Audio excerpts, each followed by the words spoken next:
Dans cette vidéo, je vais vous montrer comment découper la tête de la guitare. Vous pourrez tout réaliser à main levée, mais moi je préfère utiliser un gabarit. Donc je vous ai montré dans une vidéo précédemment comment fabriquer le gabarit pour un manche de guitare. Pour commencer, il faut fixer le gabarit avec du scotch double face sur le manche, en prenant bien soin d'aligner correctement le gabarit sur la tête de la guitare. Ensuite, avec un crayon, on peut tracer la forme souhaitée en suivant les contours du gabarit. On dégrossit ensuite la forme avec une scie sauteuse.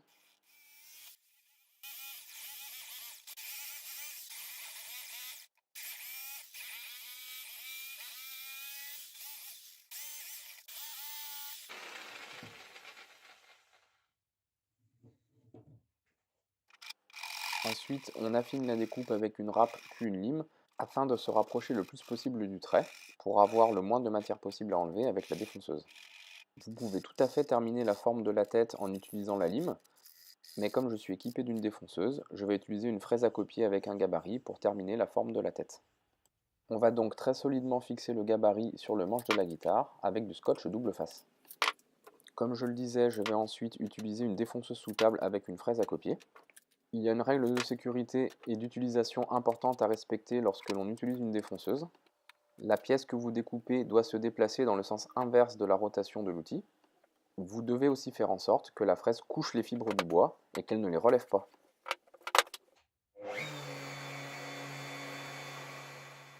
Vous allez voir ce qu'il se passe lorsque les fibres du bois ne sont pas dans le bon sens par rapport à la fraise.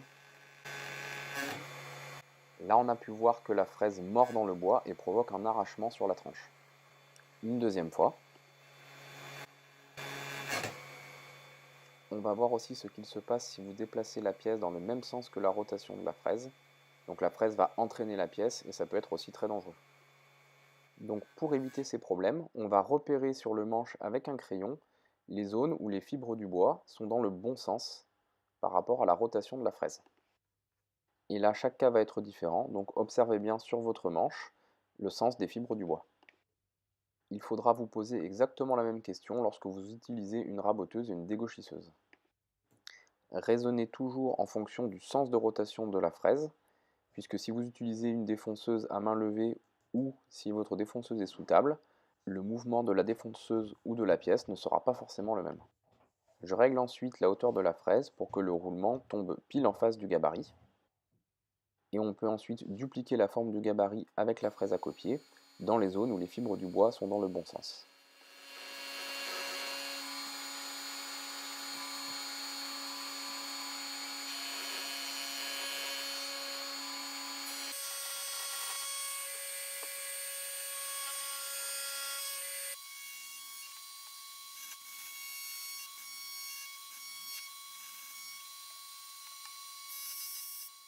Ensuite, pour travailler les zones où les fibres du bois ne sont pas dans le bon sens, il suffira de retourner le manche. L'intérêt d'avoir une fraise avec deux roulements est que vous n'aurez pas à changer de fraise en cours de route lorsque le gabarit se retrouvera en haut une fois le manche retourné. On peut encore une fois repérer les zones que nous allons usiner avec un crayon.